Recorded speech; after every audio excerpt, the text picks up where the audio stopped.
Hello, and we're here today to talk about the Seagull Cafe partnership project. My name's Anna Daly.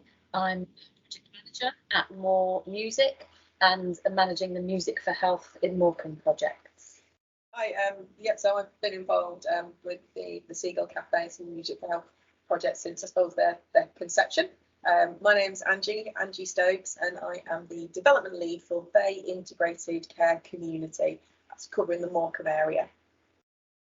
Hi, my name's Erik Worsley. I'm a social prescriber, and my role is I work with people to improve their health and well-being. And I've been involved with the project from 2019, so the last couple of years. Yeah. What change did we make? I suppose it starts, you start off by sort of identifying the reason that you wanted to make the change. I think it's fair to say that in Morecambe, about 22% of our population are over the age of 65, with isolation and loneliness being a significant issue in the area. So the partnership was really formed in recognition of the local need for some of our residents, some of the local issues, and how we could look at addressing those in a creative and non-medicalised way. So that's, I suppose, a bit of the context in terms of how the project was conceptualised and the changes. Well, we'd like to say that we decreased social isolation on some level, given the amount of people that have been coming to the Seagull Cafe and that have made connections socially and otherwise to other activities since. I think from More Music's point of view, the change we made, so we created the Seagull Cafe, which is an over 60s community singing session that existed many years ago but has not had support, or we haven't kind of revived it. We wanted to revive that in line with challenging health inequalities in our area, but specifically we wanted to do it in partnership with our health partners, and we applied for funding together to try this as a pilot project. So we did a pilot project in 2019, and then we had extended impact funding to do that for 2 more years. That brings us up to where we are. So that was the change we made, was to start the project again in partnership. We also had some research alongside it because we were very interested in exploring how we work together in partnership in Morecambe for our community to challenge health inequalities with the different services that we offer. So I suppose the change we made was applied for funding to enable research and time for us to do that together around the Seagull Cafe. Yeah, I think another change is, I think it's also in terms of the hearts and minds of some of our medical colleagues and practice employees, UHMB employees, in terms of recognising the benefits of individuals that social connections and music can have on community cohesion and well-being. So one of the changes I think with the Seagull Cafe really has seen is, before maybe a clinician might reach for a prescription pad, they might think, actually, what else is there in the community that is going to be there for the longer term, that is going to be able to provide those connections and that cohesion beyond this consultation. So I think one of the changes is, hearts and minds have been won over since the project commenced, with some buy-in from the offset, or I think some people who may have been slightly more hesitant in terms of, will this work for relieving isolation, relieving everything that our older community faces in Morecambe. Absolutely, and from a social prescribing perspective, I like to think of myself as a bit of a rebel without a cause, or with a cause. And on a recent social prescribing webinar that down in Bromley and Bow, they were talking about the way they worked, a new way of working, and they were sort of driven by the data, but 10% driven by the data and 90% driven by new ways of working. And I think there's definitely been a change in the way that we work. From my perspective, it's a more informal partnership in a way of working, an informal way of engaging with people. And it is through music, but yet also we're having some sort of clinic here as well, where people are coming to us for help, for medical needs and for social needs as well. So that definitely to me is a new way of working. And I always try to mention that it's got to be fun, because even engaging with people on more serious issues if they're enjoying themselves and having a laugh, I think they're more likely to engage with you, and that's been a big change. Yeah, and we're seeing these things happen as a result of the change, I suppose, aren't we? I feel we've been quite privileged to have overall 3 years of funding to do this, because it does take time. And of course, there was the pandemic in there as well. So that was challenging circumstances again. But we're starting to see a range of different results, I suppose, from the change of putting on the Seagull Cafe together and developing how we work in partnership. Yeah, I think the other thing, so when Erik's saying it's about those relationships, I think it changes slightly the dynamic of the relationship between some of our older residents who sometimes have the mindset of, oh, I don't want to bother the doctor, oh, I don't want to. But having Erik and Jodie and that presence from the medical group within the Seagull Cafe, it's informal, it's conversational, and it means that changes in people's circumstances, changes in health can be identified really early, and any support and help that's provided therefore could be really proactive. And in some cases that might mean noticing somebody's mobility has changed and looking for home improvements, to prevent an hospital admission through a fall. So yeah, the other change is that kind of relationship and just being able to check in with people outside of a health setting, outside of that healthy environment, and in an environment that really is uplifting, joyful, and fun for everybody that goes. And I remember quite early on, you guys were talking about how it's a space to see people, not patients, as well. So just that holistic view, and the community setting gives you that very holistic view of the person, but also you're in a position, it sounds like what you're saying, is to personalise that care a bit more. We were doing ONS scores, so the Office of National Statistics for our funder were also required to report on those. So we did see an improvement on wellbeing scores generally. We've also seen in the larger groups, some friendship groups that have set up and that continue outside of the session. And some of those friendship groups have become support groups, sometimes around bereavement or issues of living as a carer. So that's been really interesting to see as a result of the change and the impact that it might be having on people in our community. There's been the kind of, I feel like the individuals are held quite well between us. There's some kind of triangulation of care as well, when an individual is referred from the social prescribers, and then we would pick up the phone call and introduce ourselves to them before they come down to more music. And any concerns or worries we might have, we can then share back with you. So there's an even bigger kind of 3D perspective of care around that individual, and we have greater understanding of your role and the services that we're supporting those people to access as well. And we have seen people become more musical.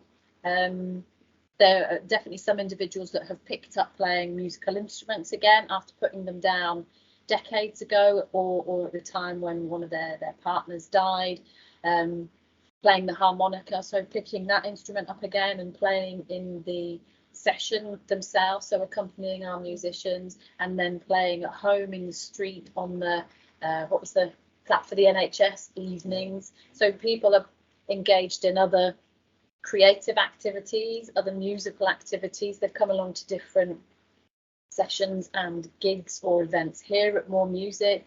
They've stepped into some of the wellbeing walks, some of the singing walks, so they've been able to access other events, other activities that other community organisations are offering them that maybe they were not connected to in the same way before. At Morecambe as well, if you think about the history of the town, it's a rich history of entertainment, and I think we see that in a lot of our residents, a lot of our older residents. So in terms of another one of the changes, I think it makes people feel really valued when they are able to contribute proactively to a group, to a session environment. You see volunteers and making teas, coffees, and helping out, just welcoming new group members, picking up the instruments. All the sessions are participatory, so everybody's involved. And I think it helps celebrate some of those skills that we have within our older residents, and allows them to showcase them, whereas they may have been laying dormant for whatever reason, and they may not have been using them. So there's definitely, when you say what the biggest change is, some of the individuals that you see accessing the Seagull Cafe, it's the look of joy on their faces, it's the smiles, it's that maybe when you first started working with some of the guys that you brought here, Erik, you might not have seen that because of isolation, because of loneliness, because of anxieties. And the biggest change and the most amazing change to see is the smiles and the joy in the room. Yeah. I've also scribbled down, we made it onto the BBC Northwest, didn't we? So that was quite handy. It was a bonus in terms of awareness of working together in this way, awareness raising, I suppose, and profile for the project. It was on the BBC, featured in terms of relation to coastal communities, health of coastal communities. So we're really happy to be demonstrating how we work in partnership can offer those benefits to community health. And as a result of the change, like Anji was saying, I feel as a music charity, we have friends and advocates now within ICC and within PCN that previously maybe, like you said, it's a bit of friendship. It's friendship and understanding and knowledge of in different sectors. And it's wonderful now that the GPs are also directing, sending patients here directly as well, because they understand the benefits of and are getting the feedback from. So that's great to have that kind of trust and confidence within I suppose, a community asset of something that's accessible and fun and free and contributes to your well-being. I think in an area like Morecambe, I think it's really important to make sure that something as good with the quality of musical entertainment with music leaders is free and accessible for people on low or no income. You have to remove all those financial barriers. And I think another thing that you think about, what did we learn? Actually, what we learned is that the community this was meant to support really like it. And we know that they really like it because they keep turning up. The numbers keep getting bigger and bigger. And people they vote with their feet. So the sessions are full. And people are recommending it. We've had doctors from from the medical group who've been personally thanked by patients for basically signposting into this activity. We've learned that for some people that attend this group, it's their favourite day of the week. It's the day they look forward to. When the session finishes, they're already looking forward to next Tuesday.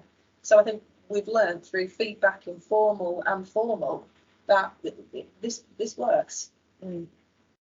Yeah, and again, from a social prescribing perspective, I think it benefits everyone, the staff that work in it as well. We've talked, about allowing people to come and enjoy themselves while they're working. That is a definite new way of working. And when we went online, I know that sort of helped me get through the pandemic as well in terms of my well-being. And seeing the different things we learned about doing it in the pandemic, when we seem to get the check-in when people were talking about themselves, and we learned more potentially then over online than people are sharing more stuff than they would do normally with 40 people in the room. And another little personal thing was when people were muted, they had more confidence to sing. I remember seeing Lorraine belting it out, where she wouldn't let go like that in here, but online. So there was a lot of learning went on during that time. And that's, I think, one of the good things for me is that we're able to discuss the project more with the money that's gone from the research, allowing us to discuss what we're learning from it. And sometimes that's quite hard to do, but we're doing it while we're doing it, and it's sort of changing and evolving. And even the going to try to extend it and get more funding, we're learning from that, and we're learning new ways of trying to access funding and linking in with the volunteers and what they do, trying to raise money. So it just seemed like a continuous learning process for charities. Yeah, I would agree. I think we've learned that it's worth the time to work critically and reflectively in that way together. That has to be involved in working as a partnership. Yes, it takes time together and it's a process, but I would agree in that it is worth it in terms of going into that partnership very open and very confident and looking to create something that's right for your corner of the world and your community.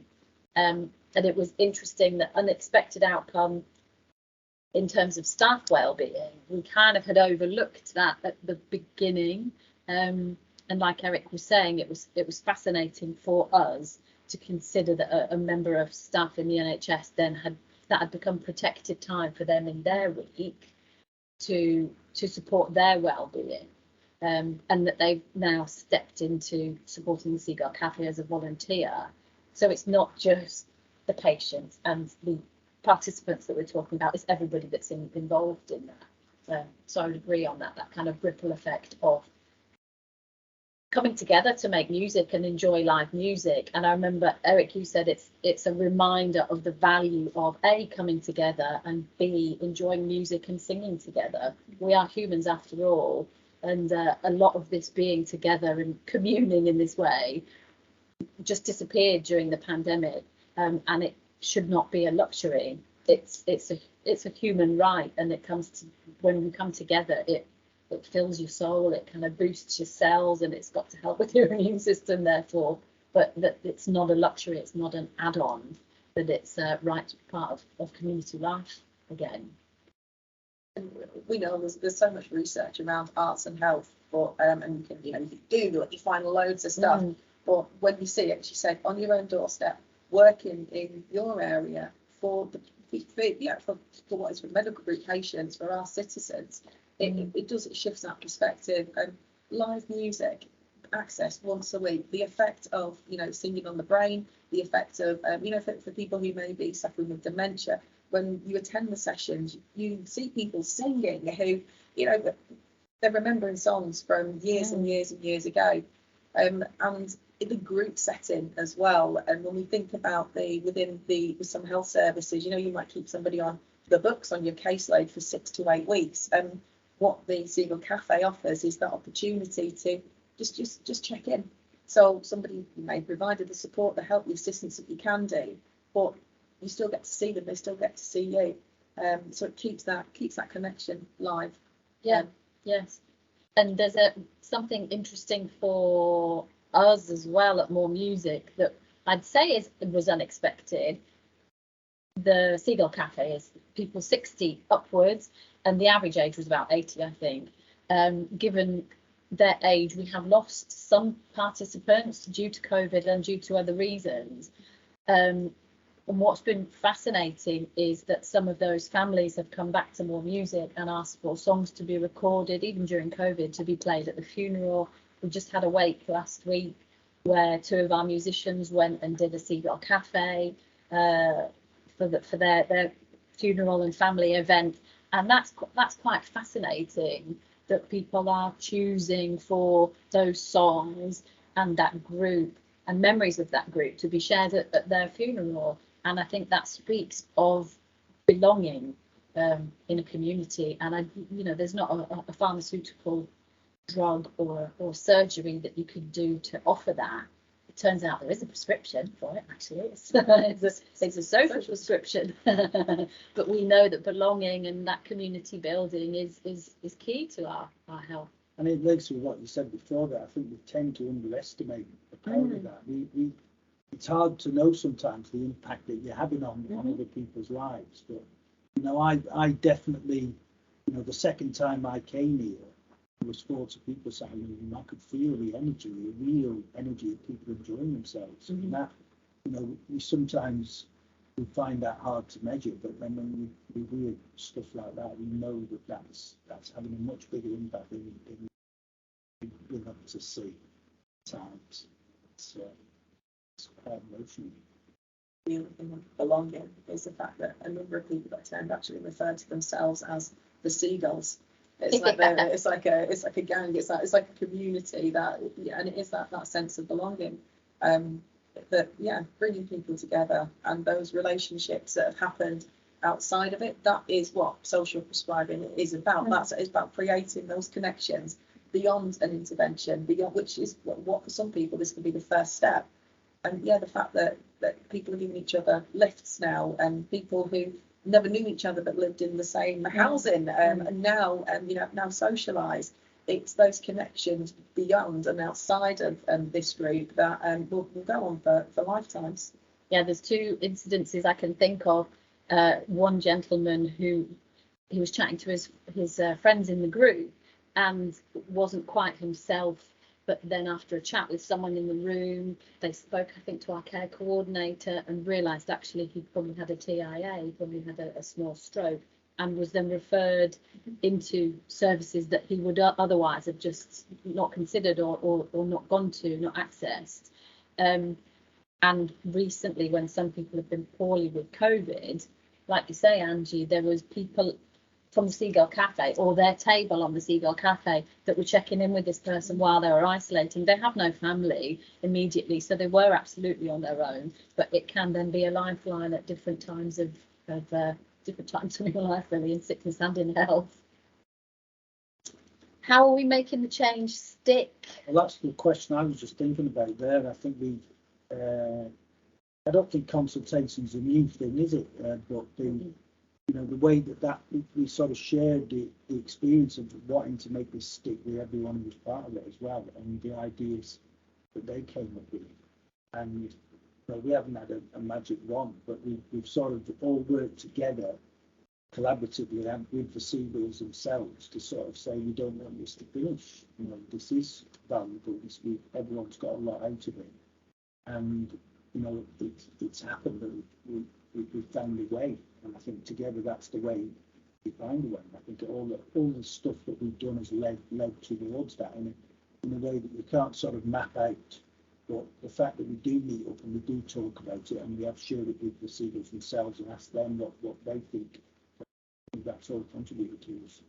And we're trying to find a way to keep doing the do, aren't we? Which does involve meetings. Sometimes we feel we're getting somewhere, other times not so much, but we're always meeting, and we've been thrashing out. We've been finding ways to agree an MOU, a Memorandum of Understanding, which agrees about social prescribers' time to support the project. We've been reviewing costs. We've been looking to be really transparent as a partnership. What does it cost? How do we make this happen? What's the shared value, so that it's not a more music project, it's not a Bay ICC project, it's not biomedical, that it's a new way of working together. And that does take time, and we're going to carry on with those kind of steering group meetings and practicing that way of working together. And I think it's somewhat in that partnership. So things like recognising that actually, what more music needs, it needs some more staff time to help keep those costs down. There's a memorandum of understanding and between the primary care network and more music to offer some staff time to make sure that it can continue. I think sometimes there is a little bit of a misconception that a project gets funded within community voluntary faith sector organisations, and give it a couple of years, can you work on making it self-sustaining? And it's really difficult to make something sustain itself in an area that we've got 40% of our population who live in the indices 1 to 2, so deprived population, and no access to resources. So asking for a weekly contribution, you run the risk of excluding people from an activity. A weekly activity that benefits 40 people plus in terms of keeping an older population mobile, improving health and well-being, and mental health in general. I think that, imagine if you made the same ask of an NHS organisation, we want you to support 40 people a week, we want you to help increase mobility, we want you to help improve mental health and well-being. Oh, by the way, can you make that self-sustaining? It's a really difficult thing to do. So I think how we're making it stick is working with our primary care network partners, sharing the findings, sharing the research to demonstrate the impact this is having for the patients of Bay Medical Group, for our local citizens, and full credit to Bay Primary Care Network, who have agreed to fund a further year of the project, I suppose, in recognition of the impact that it has had to date for the patients that we serve jointly together. So that really is, to me, an example of collaborative working and a way of making these changes stick for the good of our population. I'm going to ask you a question now, Angie. Do you think we are moving down the road, though, of making this a community-based activity? I mean, I know it's probably a long way off, but how the things that we've done, are we progressing to that point where something like this is embedded in the community and sustainable?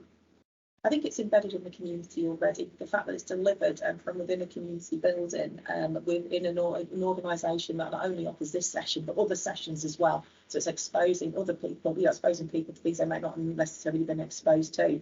Would I see it becoming self-sustaining? I don't know that to maintain the quality that the session has. I don't know that it should be. It's yeah. Can you do something for nothing? Sometimes you can, but actually, when the benefits of the Seagull Cafe are so immense for our population, there has to be a point where we look at working with our other stakeholders in the area who have the shared vision of improving the health of populations, and basically saying, look, well, let's put all of our skills on the table. Let's look at, what it might look like if we could collaboratively pull some of the resources that we've got, and let's look at some of our key issues and how we can tackle them together. And if that means investment somewhere or, staff time somewhere, then that's what we should be doing. We need to sort of work better together in our localities. And for us, I suppose, as a music charity, we're used to requests to do things for free, and in some cases that is possible. This partnership has enabled a greater understanding, I suppose, of the value of that work. And yes, from the outset, we were looking at how do we find investment for work like this together that benefits the local community. And I think you're right, it is about keeping it quality as well. What was interesting in terms of the PCN awarding some funding to support it is that we had to have demonstrated that we were already doing what it is that we want to do. Now, another funder has supported that, which is great, in that we were able to demonstrate we're doing this together. We have this quality assurance, we have these things agreed. Here's the wellbeing survey outputs, here's the impact. But for a third sector to continually have to prove that is quite an ask, although we can begin to see the benefit of that now. And I think that's more of a shared understanding in terms of going forward, really. And it's not necessarily straightforward. I think everyone's benefits from it in terms of working that way together. And I think we are finding a new way of working together. That's how we'll make it stick, as we'll kind of keep trying to, and being critical of ourselves and saying, is this working? Are we doing it the right way? What are the options for development and sustainability? I think I suppose sort of teaching it forward, and you sort of, so the investment it's not huge for a year's worth of activity.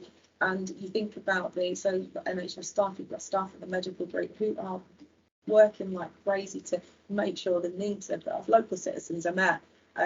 Working overtime, it's phenomenal. What healthcare and social care and all other staff have done. But I think teaching it forward is actually this could help alleviate pressure from health and social care services. This might help keep people weller for longer. This might help maintain quality of life for longer. So it's that sort of care doesn't necessarily have to be provided by health. I think care can be provided by a whole breadth of organisations within the community.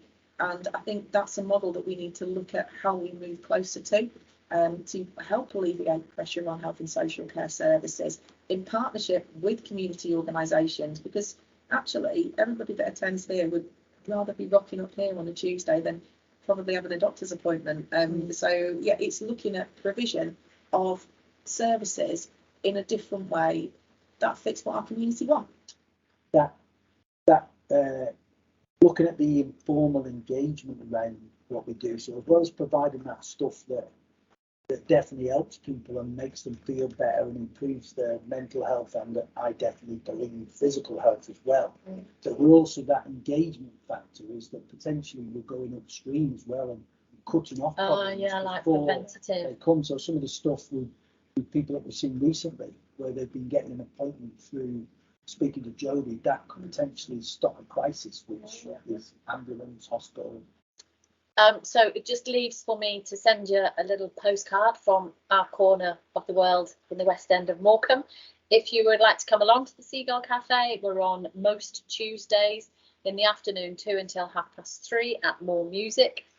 And you can find out more about the group on moremusic.org.uk. There's also a YouTube channel. You'll have seen the little short film that's going to be attached to this as well. We can pass you our contact details, but if you're interested to chat further about the group, do get in touch with us. We've also got research that may be of interest to you, but you're more than welcome to come along, have a cup of tea and have a sing at our Seagull Cafe. All welcome.